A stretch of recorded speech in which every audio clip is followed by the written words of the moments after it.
I'm Tim Herrera with the Sacramento County Office of Education, here with another teacher profile. We're here speaking with Shannan Brown, who is one of 2 Teachers of the Year from the San Juan Unified School District. Thanks for joining us. Thank you for having me. Tell us a little bit about yourself. Where do you teach? Tell us what you teach. I am about to start my 12th year of teaching. I teach at Thomas Edison Elementary in the San Juan Unified School District, and this will be my 11th year in 5th grade. I started my very first year in 4th grade and have some smatterings of summer school with EL intervention, 4th grade to 5th grade intervention, and first camp, which is intervention for kindergartners.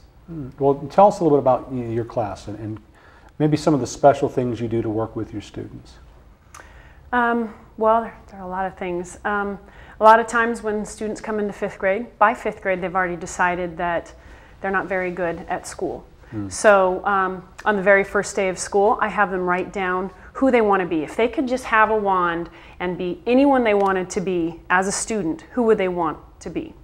You know, more reliable with homework or whatever. So they write it down, and then I tell them, welcome to 1st grade, that's you now. So from that point, what we do is we work on goal setting. Okay, if this is who you want to be, what are the things you need to do to start to put yourself on that path to really then be that person?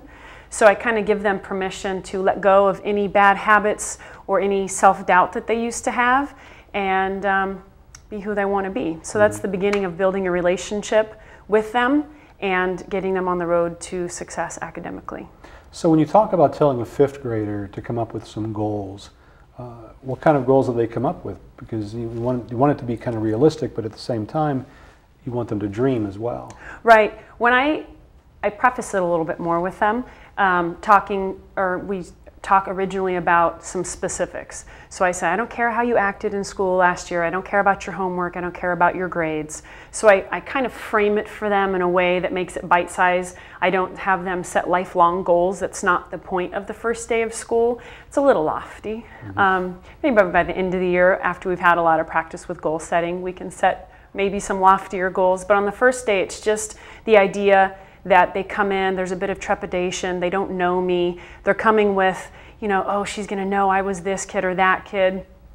And I want them to let go of that and start anew so that they can be successful. So what do you do with those kids who maybe need a little bit of extra motivation? Well, first and foremost, you have to start with the relationship, because you can't affect someone's learning. They're not going to let you in to access that with their affective filter being up. So you build relationships so that they can lower their affective filter. And then from that point, once we have a little bit of trust, immediately starting with things like goal setting so that they can see that they're making progress even if they're not at grade level yet. Seeing growth or progress in something is probably one of the most powerful motivations for anyone. I mean, even for me, for an adult. In addition to that, I really try to get the kids involved in their own learning. So we co-create rubrics for writing or for quadrant math, where they help to figure out exactly what standard and how it should be worded so that it's kid-friendly. They understand what it means. Once they have a clear target, they can then take their work and compare their work as they're going through it to decide, is it there or not? So by then putting the power into their own hands, it makes them feel more in control of their own learning, but it also reveals to me their level of understanding, because if they think they get it and they don't, then I know that they don't actually have a clear understanding of the target. Plus, if they realize they've got control of their learning, that is also a motivational tool. Absolutely. Yeah. It's no longer what I don't teach and test them. I help them make new meaning and make new connections, and we move together. You spoke of relationships.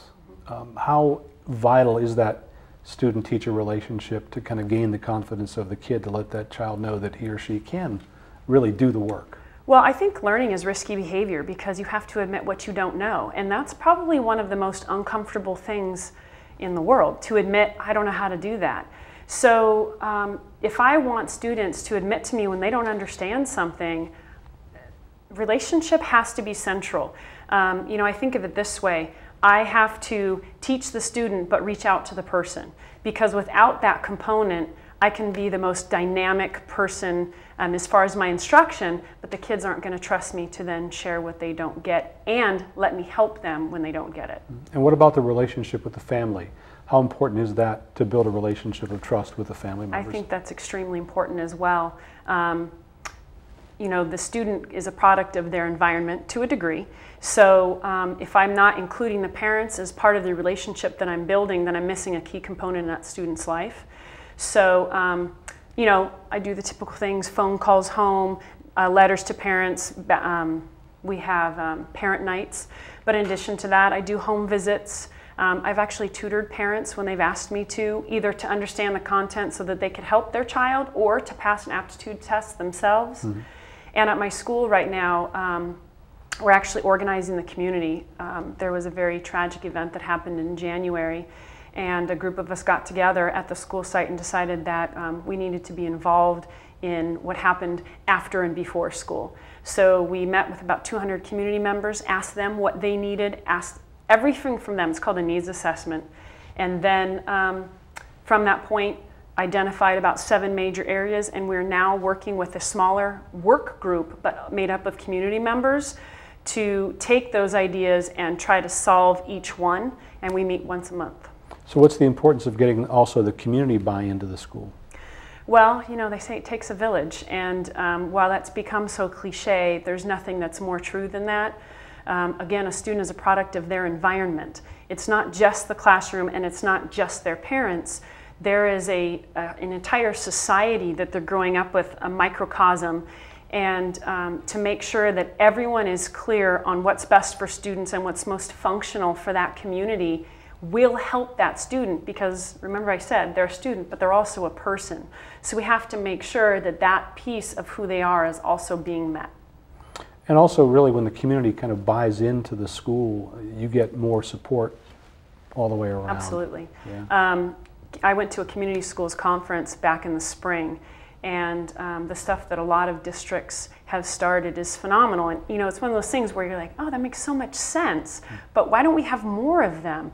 Where it's a community school, meaning all these different community groups plug into the school, but no one person has ownership. So they might have healthcare on campus, they might have a career training center, so that the parents' needs are being met too, as long as, you know, as well as the health of the child, the dental care of the child, nutritional needs. So by making sure that all parts of that person is being met, we're going to help kids be more successful academically as well. So it really helps to tie in the community then. Absolutely. So to tell us a little bit more about your classroom, is there anything else special that you do that kind of really kind of captures the kids' attention to get them to focus? Any special things during the year? Well, I think every day I'm very, very playful, and I don't know about silly. My kids might say silly, but sometimes there are lessons that are a little dry, and I either go to the relevance in their life. If I'm trying to teach metaphor and simile, I will pull out the lyrics from a popular rap song and go through some of the clean ones, and go through some of those and say, do you see how vivid that is when they use similes and metaphors? And all of a sudden they love similes and metaphors. At other times, if I'm teaching or doing a reteach of common and proper nouns, well, that's pretty dry material. So we speak with a little bit of a British accent, and they have little hand gestures that go along with each one. So I try to make sure that students are having fun while they're learning, because you know, some material is a little drier than others, and not as exciting just by the nature of what it is. Trying to make it interesting. Right. So what inspired you to become a teacher? It was kind of an accident.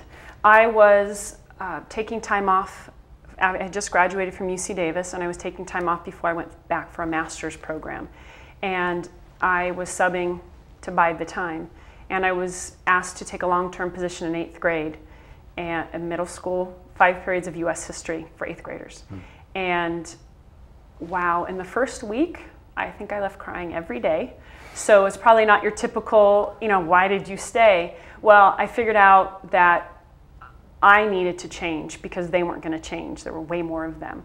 So instead of trying to sit up front and give them information, I gave them 2 sides of an issue and let them debate. And the transformation was almost immediate. They got excited about coming to class. They would come in on their breaks, before school, after school, and I went, wow, this is a powerful thing. Then it started affecting how they looked at their own lives. I mean, it was one of the most powerful things I've ever experienced. So, well, congratulations on the honor you've received. Thank you very We much. appreciate your time. We've been speaking with Shannan Brown, who is one of 2 Teachers of the Year from the San Juan Unified School District. Thank you very much.